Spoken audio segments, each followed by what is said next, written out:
Hello साथियों, आप सभी का स्वागत है और सभी को वेरी वेरी गुड मॉर्निंग। देखो, सबसे पहले तो आपके लिए खुशखबरी है। खुशखबरी क्या है सर? तो खुशखबरी आपके लिए ये है कि देखो, पशु परिचर भर्ती 2023 जो कि राजस्थान में आ चुकी है। बिल्कुल आपको याद रखना कौन सी भर्ती है, पशु परिचर, ठीक है, जो कि आपके लिए बहुत अच्छी वैकेंसी है। लगभग 6,000 पदों पर ये भर्ती आपकी आई है, ठीक है। बिल्कुल आपको याद रखना कितने, लगभग 6,000 इसमें पद है आपका ना। तो गाइज, आप इसकी तैयारी अगर करना चाहते हो शानदार तरीके से, तो हमारे चैनल से जुड़ सकते हो। हमारे चैनल पर आपको पुराने प्रश्न पत्र यानी आरपीएससी द्वारा अब तक जितने भी पेपर लिए गए उन पेपरों का सॉल्यूशन भी मिल जाएगा।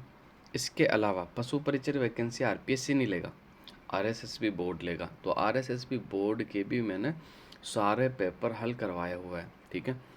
मेरे इस चैनल पर आपको 160 से भी ज़्यादा पेपर हल करवाए हैं। कितने? 160 प्लस। अगर एक बार में आप सिलेक्शन लेना चाहते हो तो 160 पेपर पूरे क्लियर कर दो, आपका सिलेक्शन हो जाएगा। राजस्थान जी के पूरी क्लियर हो जाएगी। और अगर मैं थोड़ी सी सिलेबस की बात कर लेता हूँ पशु परिचर की, तो सिलेबस आपका क्या रहने वाला है भाई? 105 नंबर का तो आपका राजस्थान जी के पूछा जाएगा। उसके अंदर थोड़ा सा साइंस हो, थोड़ा सा मैथ्स है और थोड़ा सा करंट है। बाकी आपका राजस्थान हिस्ट्री, राजस्थान कला एवं संस्कृति और राजस्थान भूगोल है। और 45 नंबर का आपका जो है दूसरा पार्ट है, उसके अंदर भाग ब है। तो उसके अंदर आपको पशु संबंधित रोग हुए, पशु संबंधित नस्लें हुई, पशु संबंधित आपके फसलें हुई, ठीक है, चारा हुआ, चारागाह हुए, है ना। और इनके अलावा दूध, अंडे, मांस, मछली और उनके विभाग के बारे में पूछा जाएगा। तो 45 नंबर का भाग ब है और 45 नंबर का 105 नंबर का भाग ए है। टोटल आपका 150 नंबर का पेपर होगा। प्रत्येक प्रश्न 1 नंबर का होगा। 1/4 आपका निगेटिव होगा। अक्सर एग्जाम में 1/3 रहता है, लेकिन इसमें 1/4 है, ठीक है।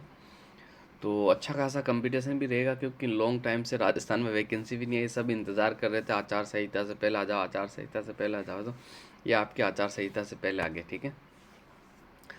और आज से आपकी आचार संहिता लग गई है, तो अब आपकी कोई भी वैकेंसी नहीं आने वाली।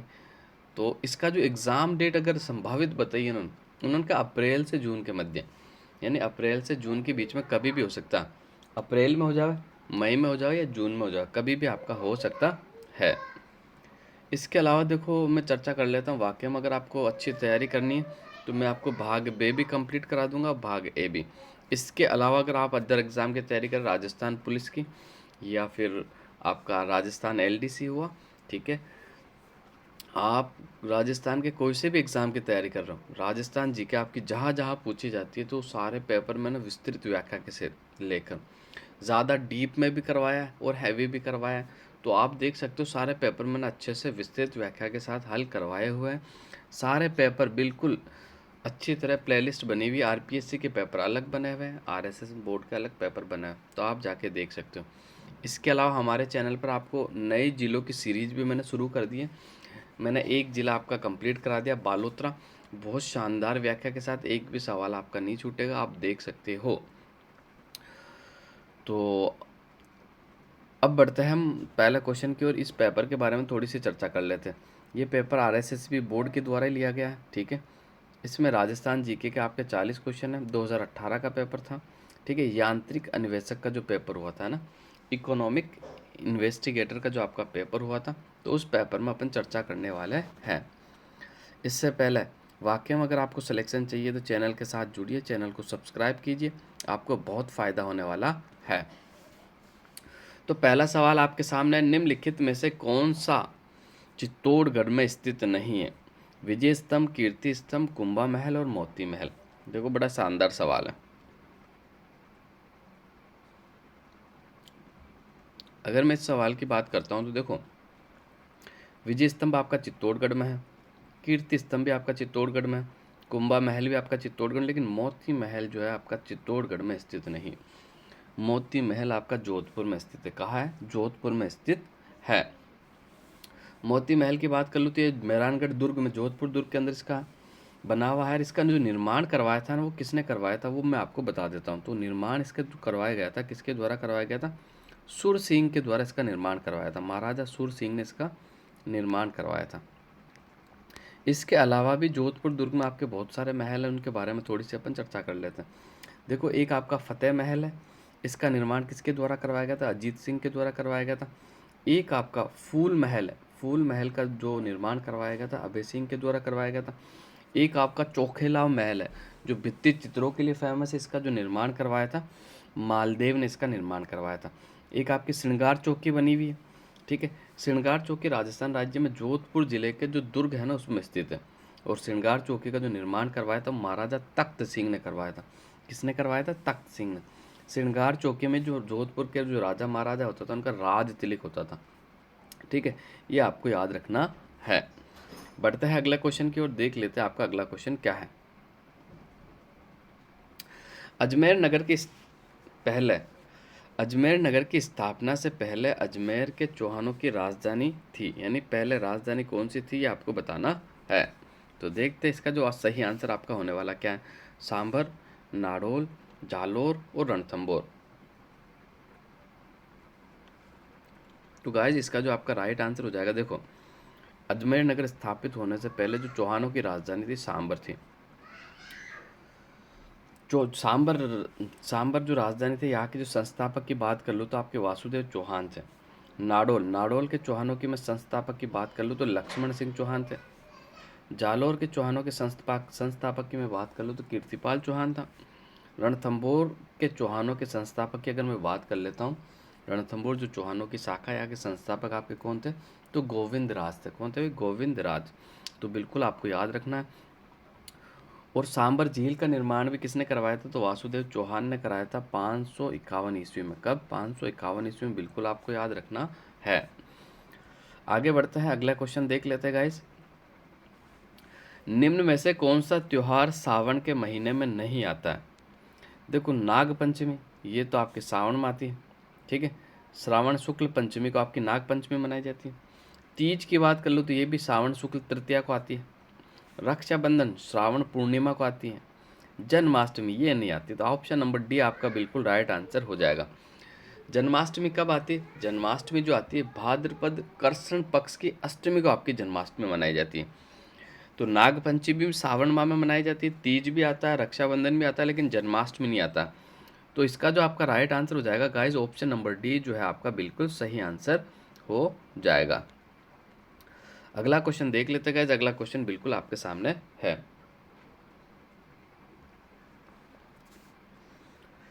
1857 की क्रांति के समय जोधपुर के महाराज कौन थे? ये आपको बताना है। तो इसका उत्तर देख लेते हैं अपन। इसका जो सही आंसर होने वाला क्या होने वाला है।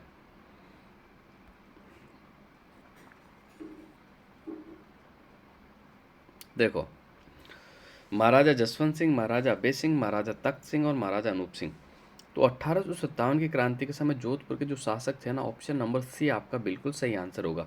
कौन थे? महाराजा तख्त सिंह थे। अब देखो, 1857 की क्रांति से रिलेटेड मैं आपको कुछ महत्वपूर्ण जानकारी आपको देना चाहता हूँ जो कि इम्पोर्टेंट है। तो आगे बढ़ते हैं।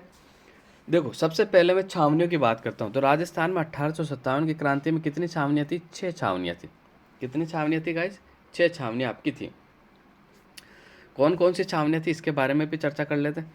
देखो, तो मैं आपको बता देता हूँ, शानदार, बिल्कुल आपको याद रखना, बार बार यहाँ से सवाल। सबसे पहले छावनी थी आपकी नसीराबाद, दूसरी छावनी थी आपकी नीमच, NN नसीराबाद और नीमच, ठीक है।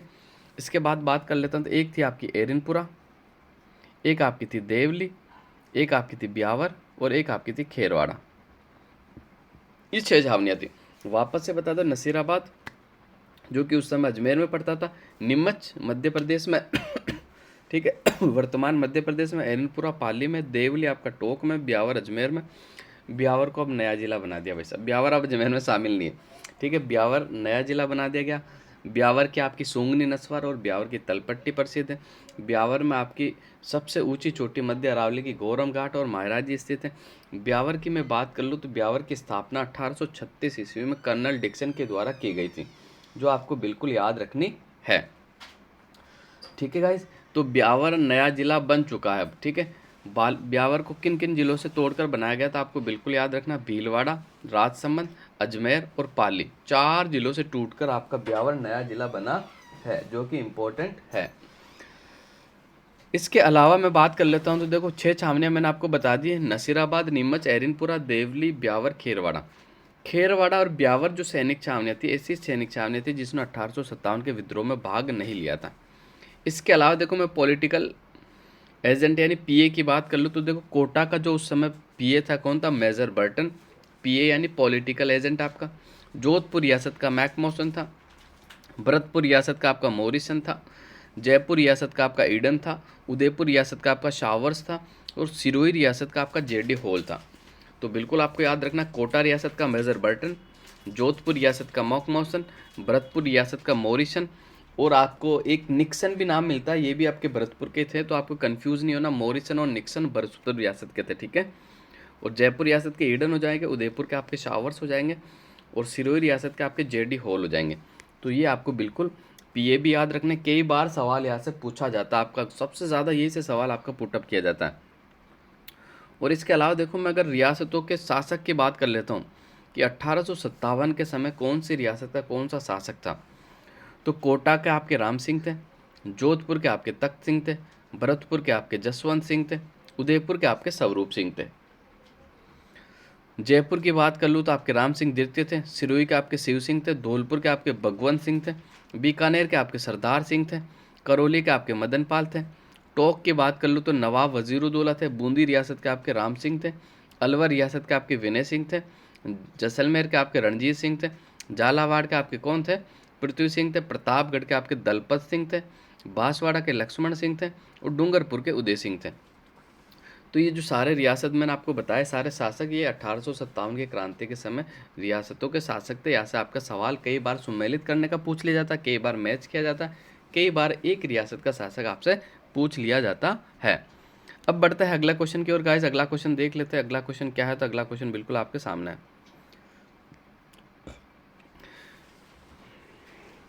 विच historical monuments of Rajasthan include in the world heritage list UNESCO, यानी राजस्थान के किस ऐतिहासिक स्मारक को यूनेस्को की वर्ल्ड हेरिटेज सूची में शामिल किया गया है, ये आपको बताना है गाइस। तो देख लेते अपन।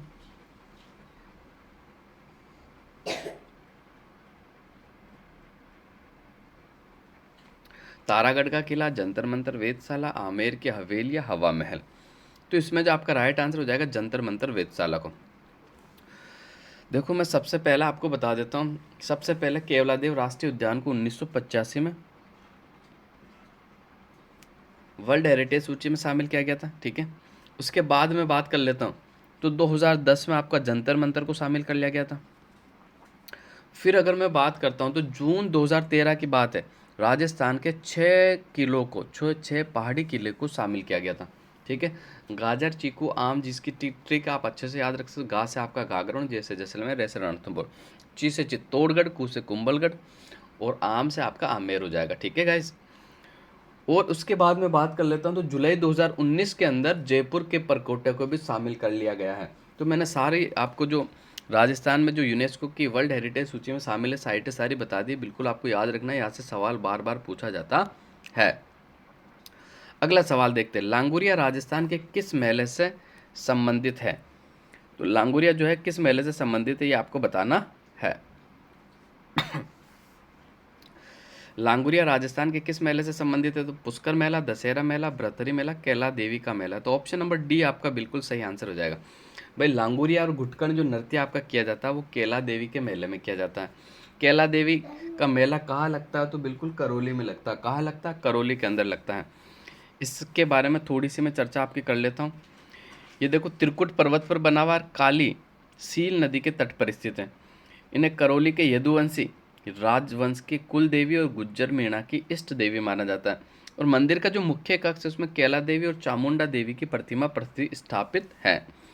और परिसर में अंदर एक हनुमान जी का मंदिर भी बना हुआ जिसे स्थानीय भाषा में लांगुरिया कहा जाता है। कैला देवी के इस मंदिर के सामने बोहरा भक्त की छतरी बनी हुई है। ये सवाल एग्जाम में पूछा हुआ है, कैला देवी के मंदिर के सामने किस भक्त की छतरी बनी हुई, तो बोहरा भक्त की आपकी छतरी बनी हुई है। देवी की आराधना में भक्त एक तो लांगुरिया गीत गाते हैं, जोगणिया और घुटकड़ नृत्य करते हैं। यह प्रतिवर्ष चैत्र मास में शुक्ल अष्टमी को मेला लगता है जहाँ हजारों लाखों भक्त देवी के दर्शन के लिए आते हैं। बिल्कुल आपको याद रखना, मोस्ट इंपॉर्टेंट है। मैंने सारे फैक्ट आपको केला देवी से बता दिए भाई। लांगुरिया तो गीत गाते हैं और एक गुटकण, ठीक है, जोगणिया और गुटकण नृत्य करते हैं। अब बढ़ता है अगला क्वेश्चन की, और अगला क्वेश्चन देख लेते हैं गाइस। इससे पहले आप नए हो तो हमारे चैनल को ज़रूर सब्सक्राइब कीजिएगा। हमारे चैनल पर आपको राजस्थान जीके के पुराने प्रश्न पत्र हल करे हुए बिल्कुल मिल जाएंगे, जिससे आपकी तैयारी को बहुत फ़ायदा होगा। तो आगे बढ़ जाता है, अगला क्वेश्चन देख लेते हैं। अगला क्वेश्चन आपका क्या है गाइस? तो अगला क्वेश्चन बिल्कुल आपके सामने है। राजस्थान का कौन सा जिला फड़ चित्रांकन के लिए प्रसिद्ध है? तो इसका जो आपका राइट आंसर हो जाएगा बिल्कुल भीलवाड़ा का शाहपुरा। ऑप्शन नंबर ए जो है आपका बिल्कुल राइट आंसर हो जाएगा। ठीक है, फड़ चित्रांकन यानी जो लोक देवी देवताएं होते हैं उनका जो फड़ के अंदर उनकी जो शौर्य गाथाओं का चित्रण किया जाता है ऊन या रेजी के कपड़े पे, उसे फड़ चित्रांकन आपका कहा जाता है। और इसमें फड़ चित्रांकन में आपका जोशी परिवार फेमस है, अभी आपको बिल्कुल याद रखना। ठीक है, जोशी परिवार फड़ चित्रांकन के लिए आपका फेमस है। देलवाड़ा मंदिरों का समूह डैश मंदिर है। कितने मंदिर है तो आपको बताना है। तो बिल्कुल 4, 5, 6, 7। देलवाड़ा के जो मंदिर है बिल्कुल आपका 5 मंदिरों का समूह है। ठीक है, कितने मंदिरों का समूह है? तो 5। ये देलवाड़ा कहाँ पड़ता था? ये आपके देलवाड़ा के जो मंदिर पड़ते हैं ये आपके सिरोही के अंदर पड़ते हैं। कहाँ पड़ते हैं? सिरोही के अंदर पड़ते हैं। देलवाड़ा आपकी चोटी भी पड़ती है, जो कि दूसरी सबसे ऊंची चोटी है राजस्थान की, जिसकी ऊंचाई कितनी है? तो ऊंचाई मैं बता देता हूँ, 1442 है। आगे बढ़ते हैं गाइस। देखो आपकी तैयारी कैसे चल रही है। अब तक आपकी तैयारी के अंदर ज़्यादा नहीं था, लेकिन अगर आप पशु परिचर की अगर तैयारी करते हो तो वाकई में एक अच्छी जॉब्स भी है। फिर भले इसमें थोड़ी सी तनख्वाह आपकी जो पेमेंट रहने वाला, सैलरी रहने वाली थोड़ी सी कम रहेगी, L1 आपको सैलरी मिलेगी, लेकिन ऐसी कोई दिक्कत वाली बात नहीं है। इसके फॉर्म आपके स्टार्ट हो जाएंगे 13 अक्टूबर से 11 नवंबर तक। ठीक है, तो आप भी फॉर्म ज़रूर भरना। और तैयारी वाकई में अच्छी तैयारी करने चाहते हो तो ज़रूर मेरे चैनल को सब्सक्राइब करें, आपको बेहतरीन कंटेंट मिलेगा। एक बार आप खुद देखना, मैं नहीं कहता, लेकिन बहुत अच्छा सा मैटर मैंने आपके लिए बना रखा है। सवाल देखते हैं 9वां। जयपुर नगर की स्थापना के समय वहाँ के प्रमुख वास्तुकार और नगर नियोजक कौन था? मंडन मिश्र, विद्याधर भट्टाचार्य, राजवल्लभ और दीपक। तो 9 का जो आपका राइट आंसर हो जाएगा विद्याधर भट्टाचार्य था भाई। ठीक है, जयपुर नगर की जो स्थापना करी थी आपको बिल्कुल याद रखना, 18 नवंबर 1727 को की गई थी। किसके द्वारा? सवाई जय सिंह द्वितीय के द्वारा। सवाई जय सिंह द्वितीय के द्वारा इसकी स्थापना, जयपुर नगर की स्थापना। और इसके जो वास्तुकार थे यानी नगर नियोजक जो थे, प्लानर कौन थे? टाउन प्लानर, तो वो थे आपके विद्याधर भट्टाचार्य।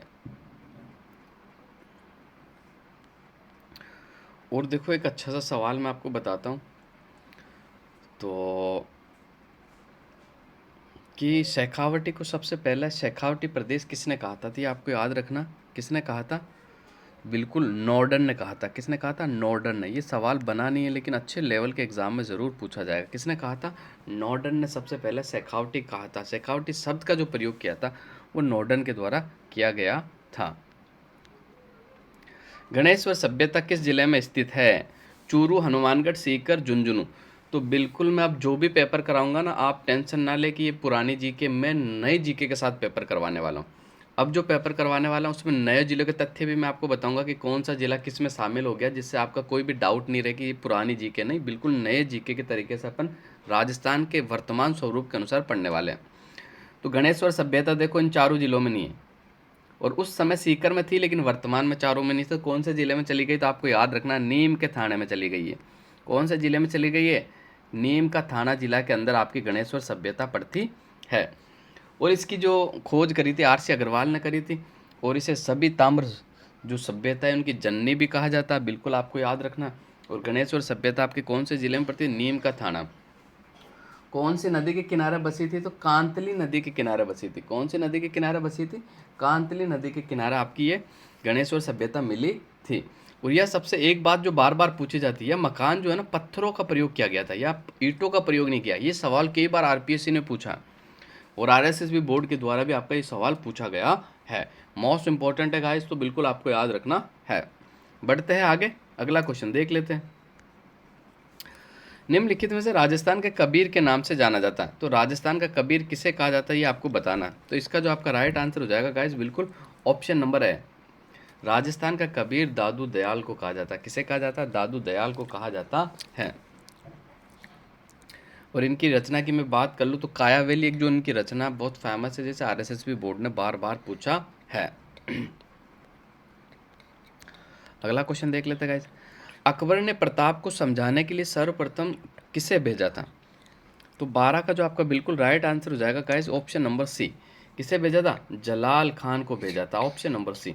अब देखो मैं एक छोटी सी ट्रिक बताता हूँ जिसे आपको याद रखना गाइस, बहुत शानदार ट्रिक है जिससे आपको क्रम हमेशा याद रहेगा कि कौन से क्रम में किसको भेजा था।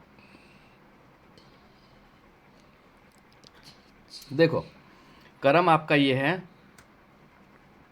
जम्मा भट्टो, जम्मा भट्टो, ये आपको याद रखना। जे से आपका जलाल खान, मा से आपका मान सिंह, ठीक है, बे से आपका भगवंत दास, टो से आपका टोडरमल। तो ये आपको बिल्कुल याद रखना। समझाने के लिए अकबर ने भेजा था, 4 दूत भेजे थे समझाने के लिए। तो चारों का क्रम आपका ये रहने वाला, सीधा सीधा कभी एग्जाम में आपका क्रम ही पूछ लिया जाएगा। तो ये छोटी सी ट्रिक आपको याद रखनी, कभी नहीं भूलोगे। मैं आशा करता हूँ ज़िंदगी में आप कभी नहीं भूलोगे इसका। अगर क्रम आपको पूछ लिया जाएगा तो कभी आप भूलोगे नहीं। तो जम्मा भट्टो यानी जलाल खान, मानसिंह, बे से आपका भगवंत दास, टो से आपका टोडरमल हो जाएगा।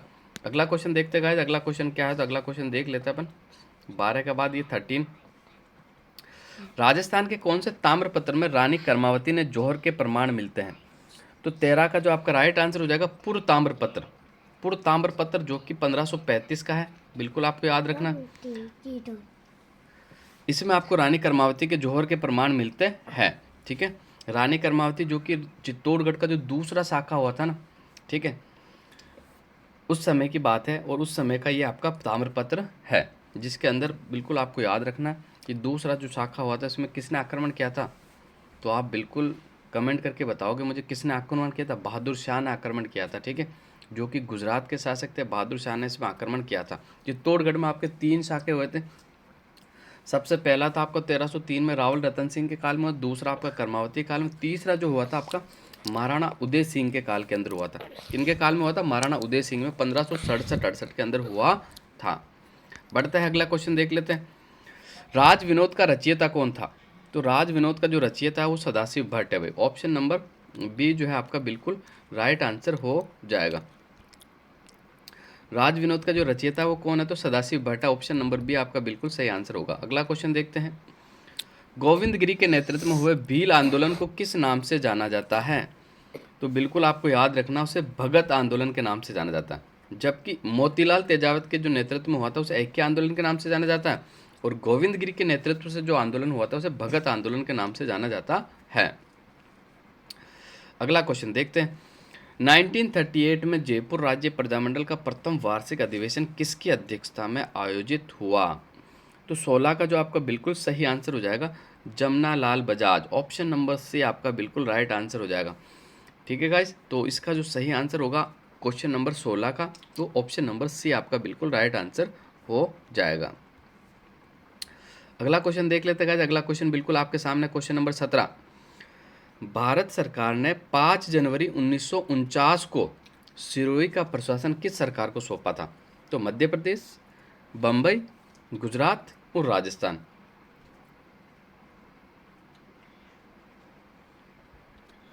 तो इसका जो आपका राइट आंसर हो जाएगा 17 का बिल्कुल ऑप्शन नंबर बी, बम्बई सरकार को सौंपा था, ठीक है।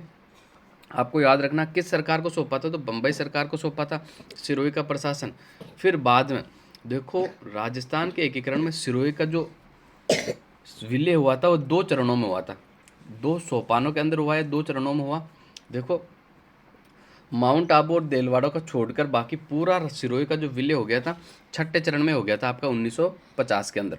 बाकी पूरा जिसमें माउंट आबू और दिलवाड़ा भी मिला लिया गया तो 1956 के अंदर 2 चरणों के अंदर आपका सिरोही का राजस्थान के अंदर विलय हुआ था। तो बिल्कुल आपको याद रखना है। अगला क्वेश्चन देख लेते गाइस। वागड़ के गांधी के रूप में किसे जाना जाता है? तो बहुत आसान सवाल है आपका, ज़्यादा कठिन नहीं है। तो वागड़ के गांधी किसे कहा जाता है? भोगीलाल पांड्या को आपको वागड़ का गांधी कहा जाता है। तो ऑप्शन नंबर सी आपका बिल्कुल राइट आंसर हो जाएगा। स्वतंत्रता सेनानी और राजनीतिज्ञ नगेंद्र बाला किस शहर से संबंधित है? जयपुर, कोटा, बीकानेर, जोधपुर। 19 का जो आपका सही आंसर हो जाएगा बिल्कुल ऑप्शन नंबर बी कोटा, आपका बिल्कुल राइट आंसर हो जाएगा। चंपाकली आभूषण शरीर के किस अंग में पहना जाता है? तो चंपाकली जो पहना जाता है बिल्कुल गर्दन के अंदर पहना जाता है। कहाँ पहना जाता है चंपाकली? आपके गर्दन में, गले के अंदर पहना जाता है, बिल्कुल आपको याद रखना है। अगला क्वेश्चन देख लेते हैं गाइस, अगला क्वेश्चन क्या है? तो अगला क्वेश्चन आपके सामने है, ये रहा।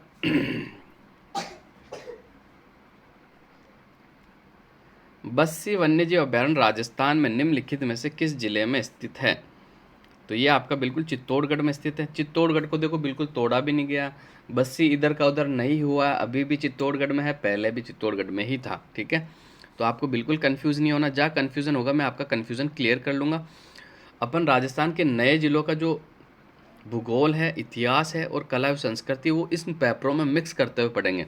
इससे क्या होगा, आपकी तैयारी के अंदर चार चांद लग जाएंगे कि आपके नए जिले भी क्लियर हो जाएंगे और राजस्थान से जो राजस्थान जी के पुराने प्रश्न पत्र है वो भी सारे आपके हल हो जाएंगे।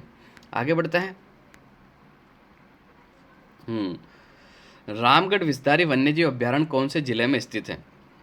तो रामगढ़ वन्यजीव जो आपका है कौन से जिले में स्थित है? तो 22 का जो आपका राइट आंसर हो जाएगा guys option number C, Bundi के अंदर है। लेकिन अब वन्यजीव अभ्यारण्य नहीं रहा, अब इसको टाइगर रिजर्व घोषित कर दिया गया।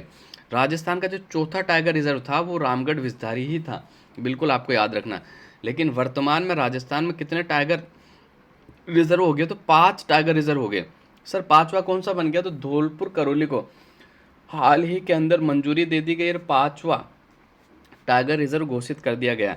जबकि छठा टाइगर रिजर्व बनने वाला आपका कुंभलगढ़ अभ्यारण्य, ठीक है, अभी फिलहाल बना नहीं है, मंजूरी तो मिल चुकी है लेकिन जल्द ही इसकी घोषणा आपकी हो जाएगी। तो राजस्थान में वर्तमान में 5 टाइगर रिजर्व है और छठा जो कुंभलगढ़ का अगर घोषणा कर दी जाती है तो फिर 6 हो जाएंगे आपके। ठीक है, बिल्कुल आपको याद रखना है। भारतीय वन नीति के अनुसार अरावली पहाड़ियों में कितने प्रतिशत वनाच्छित होने चाहिए? तो 23 के मैं सही आंसर की बात कर लूँ तो देखो 65%। ठीक है भाई, पहाड़ियों के अंदर 65 है और बाकी अगर मैं आपका देख लूँ तो 35%, यानी 33 या 35% जो है आपका कहाँ होना चाहिए? वो आपका मैदानों के अंदर होना चाहिए। कौन सी? भारत वन नीति के अनुसार। निम्नलिखित में से कौन सा केर और थोर का पसंदीदा प्राकृतिक निवास क्षेत्र है? यानी केर और थोर कहाँ उगता है ये आपको बताना है। तो केर और थोर देखो राजस्थान में तो कहाँ, रेतीले मैदान यानी मरुस्थल के अंदर उगते हैं, तो ऑप्शन नंबर बी आपका बिल्कुल राइट आंसर हो जाएगा। अगला क्वेश्चन देखते हैं गाइस, अगला क्वेश्चन क्या है? तो अगला क्वेश्चन बिल्कुल आपके सामने है। निम्नलिखित में से किस प्रकार की मृदाएं लिथोसोल्स भी कहलाती है? अच्छा सवाल था ये, बहुत मतलब थोड़ा डिफिकल्ट सवाल था, अच्छों को शायद ये सवाल नहीं आता है। तो 25 का देखते हैं अपन, दोमट मृदाएं, पर्वतीय मृदाएं और लाल मृदाएं। ये लिथोसोल्स जो होते हैं ना, ये मरुस्थलीय जो मृदा होती है आपकी, एरिडोसोल और एंटीसोल, उनके अंदर ये कण पाए जाते हैं लिथोसोल्स मृदाएं। ठीक है, इसलिए लिथोसोल्स मृदा जो कहा जाता है, मरुस्थलीय मृदा को आपका कहा जाता है। मृदाओं का जो वैज्ञानिक वर्गीकरण हुआ था वो 5 भागों में हुआ था, मैं बता दिया मैंने आपको पहले भी। एंटीसोल, एरिडोसोल, इंसेप्टिसोल, अल्फिसोल और वर्टिसोल प्रकार की आपकी मिट्टियाँ हैं। निम्नलिखित में से कौन सा BSHW प्रकार की जलवायु दर्शाता है? तो देखना अब इसके अंदर आपका जो सही आंसर होने वाला कौन सा है? तो 26 का जो बिल्कुल आपका राइट आंसर हो जाएगा BSHW। देखो गंगानगर, और गंगानगर से अभी हाल ही में अनूपगढ़ अलग हुआ आपका अनूपगढ़, तो गंगानगर अनूपगढ़ में तो आपका BWHW है। कौन सा है? BWHW। जबकि BSHW आपके जालोर के अंदर, और जालोर से अलग हुआ सांचौर। सांचौर में भी आपका यही पाई जाती है। कौन सी? बिल्कुल याद रखना आपको, BSHW प्रकार की जलवायु जालोर में भी पाई जाती है और सांचौर में भी पाई जाती है। ठीक है, और बीकानेर में आपके बीकानेर से आपका जो है, बीकानेर में भी आपकी BWHW है। और जबकि डूंगरपुर की बात कर लूँ तो AW प्रकार की आपकी जलवायु पाई जाती है। बिल्कुल आपको कंफ्यूज नहीं होना है। और ये जो जलवायु वर्गीकरण दिया था ये कोपेन ने दिया था। किसने दिया था? कोपेन महोदय ने दिया था। 4 भागों में बांटा था, BWHW, BSHW और CWG और एक आपका AW। आगे बढ़ते हैं, अगला क्वेश्चन देख लेते हैं 27। जाखम, माही, ईरू तीनों नदियां राजस्थान में निम्नलिखित में से किस जिले को निरूपण करती है? ये आपको बताना है। तो 27 का जो गाइज आपका राइट आंसर हो जाएगा बिल्कुल ऑप्शन नंबर सी, तीनों का जो निरूपण करती है वो ऑप्शन नंबर सी प्रतापगढ़ जिले में। ऑप्शन नंबर सी आपको बिल्कुल याद रखना है। प्रतापगढ़ जिले में आपकी थेवा कला प्रसिद्ध है। प्रतापगढ़ में आपका सीता माता अभ्यारण्य है, ठीक है, जिसकी उड़न ग्लेरिया के लिए आपका सीता माता अभ्यारण्य फेमस है, बिल्कुल आपको याद रखना है। और राजस्थान का 33वां नया जिला जो था वो कौन सा था, तो 33वां आपका नया जिला था कौन सा था, तो वो बिल्कुल आपका प्रतापगढ़ ही था।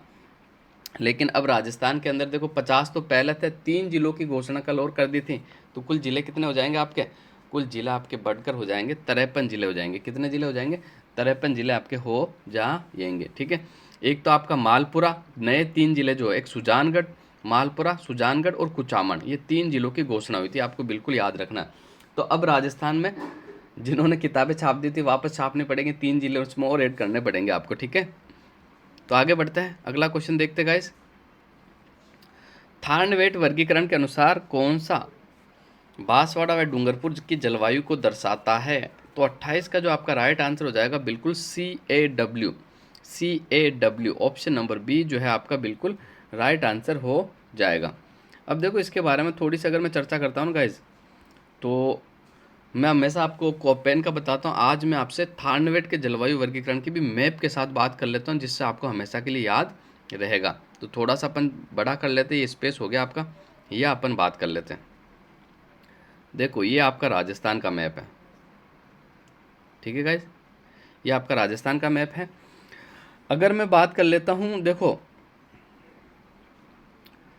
इधर के एरिया की, ये जो एरिया यानी जैसलमेर, थोड़ा सा आपका बाड़मेर और थोड़ा सा आपका जोधपुर और थोड़ा सा बीकानेर, या आपकी जो आपकी जलवायु पाई जाती है वो पाई जाती है EAD प्रकार की जलवायु पाई जाती है थानवेट के अनुसार, ठीक है, जिसे अपन शुष्क कटिबंधीय या मरुस्थलीय जलवायु प्रदेश कहते हैं। और यह औसत वर्षा जो होती है 10 से 15 सेंटीमीटर होता है। और एड जलवायु का जो प्रतिनिधित्व का जिला है वो आपका जैसलमेर है। फिर मैं बात कर लेता हूँ ऊपर के इस साइड की, देखो जिसमें आपका गंगानगर, हनुमानगढ़, अनूपगढ़, बीकानेर, चूरू और ये झुंझुनू जिले शामिल है। तो इसमें जो आपकी जलवायु पाई जाती है वो DBW प्रकार की जलवायु पाई जाती है। कैसी, DBW प्रकार की आपकी जलवायु पाई जाती है। इसके अलावा देखो थोड़ा सा नीचे का पार्ट और आपका थोड़ा सा हाड़ौती का पट्टा, या जो जलवायु पाई जाती है वो CAW, जैसे कोपेन के अनुसार या AW पाई जाती है, इसी तरह थार्नवेट के अनुसार ये CAW प्रकार की जलवायु पाई जाती है। बाकी बीच के अंदर जितने भी आपके ज़िले बच गए, सारे ज़िलों में आपकी कौन सी जलवायु पाई जाती है, तो DAW। तो आपको याद रखना DAW यानी लगभग जो राजस्थान बचा, बाकी का सब कौन सा शैम्पू लगाते हैं, डव शैम्पू लगाते हैं, यानी डव सबसे ज़्यादा थार्नवेट के अनुसार सबसे ज़्यादा जो जलवायु पाई जाती है वो कौन सी है, DAW प्रकार की जलवायु पाई जाती है।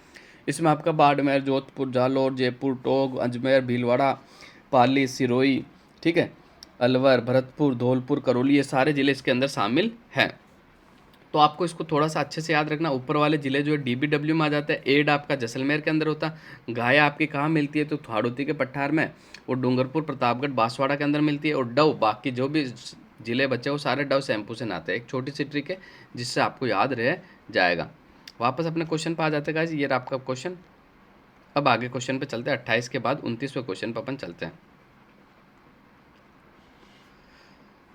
सॉरी 21 आ गया आपका, ये 29 आ गया। राजस्थान की किस नदी को मसूरदी नदी भी कहा जाता है, तो देखो ये जो आपका क्वेश्चन था फाइनली इसको डिलीट कर दिया भाई, फाइनल आंसर की आंसर इसको डिलीट किया था। अब आपको पता हो तो इसको डिलीट करने का जो कारण क्या था मैं बताता हूँ। पहला ऑप्शन पढ़ लेते, कालनी, कातली, मंदा, जाखम। तो इसका जो राइट आंसर था कालनी था, लेकिन इसको डिलीट कर दिया क्योंकि ये जो नदी का नाम था वो काकनी नदी लिखना था। क्या लिखना था, काकनी नदी लिखना था, तो गलती से क्या लिख दिया, कालनी नदी, इसलिए आपका क्वेश्चन डिलीट हो गया। मसूरदी नदी का जो संबंध कहाँ से है, तो बिल्कुल आपको पता है जैसलमेर से, कोटड़ी की पहाड़ी से निकलती है, ठीक है, और भुज झील में ही अपना पानी ले जाती है। राजस्थान के निम्नलिखित में से किस जिले में नदी नहीं है, तो अजमेर, चूरू, गंगानगर, झुंझुनू। इसका जो राइट आंसर हो जाएगा ऑप्शन नंबर बी आपका बिल्कुल राइट आंसर हो जाएगा। इसके अलावा बीकानेर जिले के अंदर भी आपकी नदी नहीं है। इसके अलावा देखो पहले राजस्थान में 2 थे, अब 3 जिले हो गए। आपका फलोदी के अंदर भी कोई नदी नहीं, चूरू, बीकानेर और फलोदी जिले के अंदर राजस्थान में कोई नदी नहीं है। तो 3 जिले ऐसे हो गए राजस्थान में जहाँ कोई भी नदी बहती नहीं है। बिल्कुल आपको याद रखना, नए तथ्य मैं आपको बताता जाऊंगा जिससे आपकी नई जीके भी क्लियर हो जाएगी।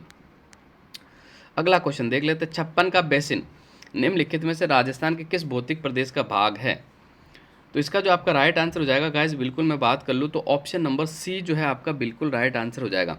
बांसवाड़ा, चित्तौड़गढ़ और प्रतापगढ़। ऑप्शन नंबर सी जो है आपका बिल्कुल राइट आंसर हो जाएगा। छप्पन के बेसिन का जो निर्माण करती है वो माही नदी करती है। कौन सी नदी करती है? माही नदी करती है। ये बिल्कुल आपको याद रखना है। जबकि छप्पन की पहाड़ी आपकी कहाँ पड़ती है? तो छप्पन की पहाड़ी आपकी बालोतरा के अंदर पड़ती है। पहले आपके बाड़मेर में पड़ती थी, अब आपके कहाँ पड़ती है? तो अब आपके जो पड़ती है कहाँ पड़ती है? बालोतरा में पड़ती है।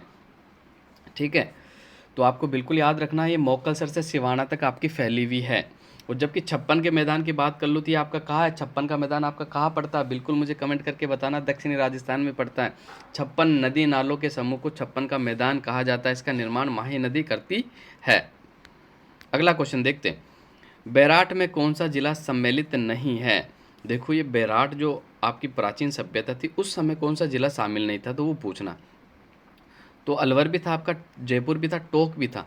लेकिन 32 की मैं बात करूँ ऑप्शन नंबर सी, तो बिल्कुल आपका अजमेर जिला इसके अंदर शामिल नहीं था। तो इसका जो राइट आंसर हो जाएगा अजमेर जिला आपका बिल्कुल राइट आंसर हो जाएगा।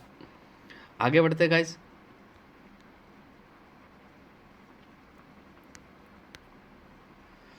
राजस्थान की 1.5 किलोमीटर सीमा पाकिस्तान से लगती है। तो राजस्थान की जो है 1070 किलोमीटर अंतर्राष्ट्रीय सीमा जो पाकिस्तान को टच होती है।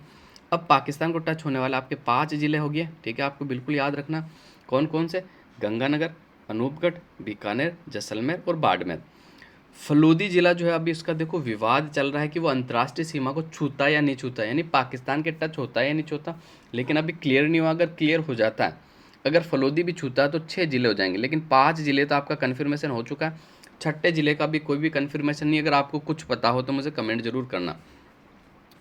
तो अंतर्राष्ट्रीय सीमा देखो, मैं बात कर लेता हूँ राजस्थान की स्थलीय सीमा की। तो राजस्थान की स्थलीय सीमा जो है 5920 किलोमीटर है।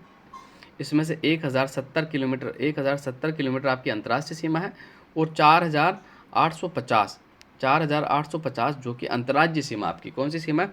अंतर्राज्यीय सीमा। आपको बिल्कुल याद रखना है। सर्वाधिक जो सीमा बनाता है राजस्थान से वो मध्य प्रदेश है, 1600 किलोमीटर सीमा बनाता। सबसे न्यूनतम सीमा जो बनाता है वो पंजाब बनाता है, 89 किलोमीटर। तो बिल्कुल आपको याद रखना है। आगे बढ़ते हैं गाइस, अगला क्वेश्चन देखते हैं। Which of the following district was not selected for IWRM इन राजस्थान? राजस्थान का कौन सा जिला IWRM के लिए चयनित नहीं था? तो देखो, पहले मैं आपको बता देता हूँ कि IWRM होता क्या है।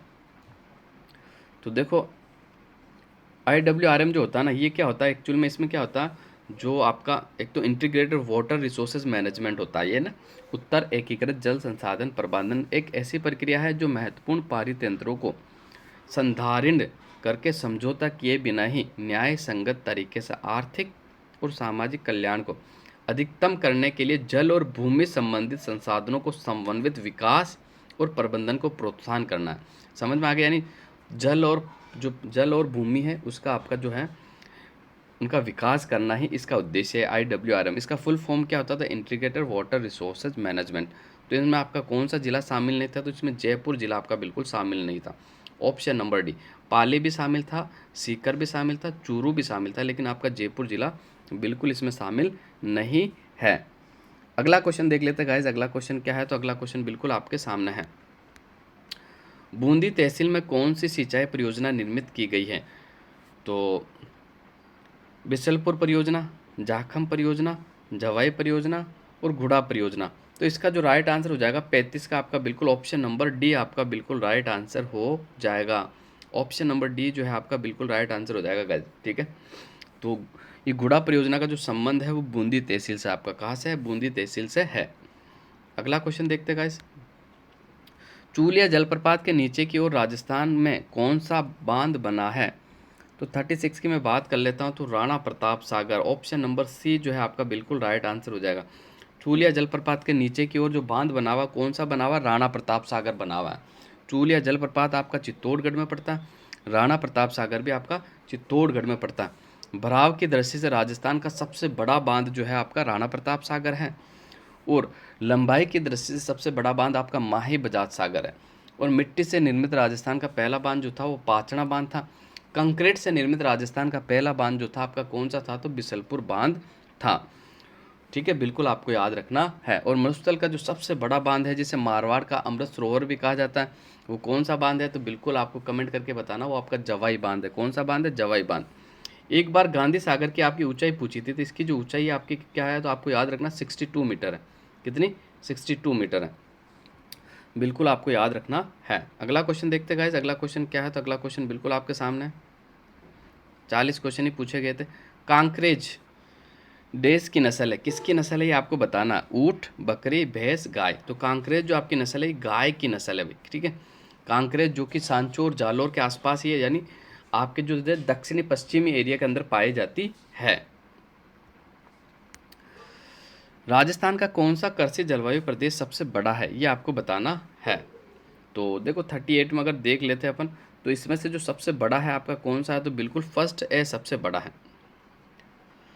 अगर दिए हुए में सबसे बड़ा पूछा है, और वैसे अगर राजस्थान को कितने कृषि जलवायु प्रदेश में बांटा है, तो 10 कृषि जलवायु प्रदेश के अंदर बांटा है। सबसे बड़े की मैं बात कर लूँ तो फर्स्ट सी है, और सबसे छोटे की मैं बात कर लूँ तो फोर्थ बी है। कौन सा? फोर्थ बी है, बिल्कुल आपको याद रखना है। निम्नलिखित में से कौन सा पीएच प्रास क्षारीय मृदा का सूचक है? तो 39 का अपन सही आंसर देख लेते हैं। 39 का जो राइट आंसर होगा ऑप्शन नंबर डी। देखो पीएच का मान 8 से ऊपर होता है तो मृदा क्षारीय होता है, ठीक है। और 7 होता है बिल्कुल फिक्स तो उदासीन हो जाती है। 7 से नीचे जो होता है तो फिर वो आपकी मिट्टी अम्लीय हो जाती है, ठीक है। आज के आखिरी क्वेश्चन की चर्चा कर लेते हैं गाइस, बिल्कुल आखिरी क्वेश्चन आपके सामने है। निम्नलिखित में से कौन सी तारीख को विश्व पर्यावरण दिवस के रूप में मनाया जाता है? तो बहुत ही आसान सवाल है।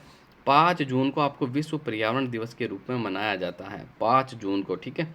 तो ऑप्शन नंबर सी जो है आपका बिल्कुल सही आंसर होने वाला है। तो आज के लिए बस इतना ही।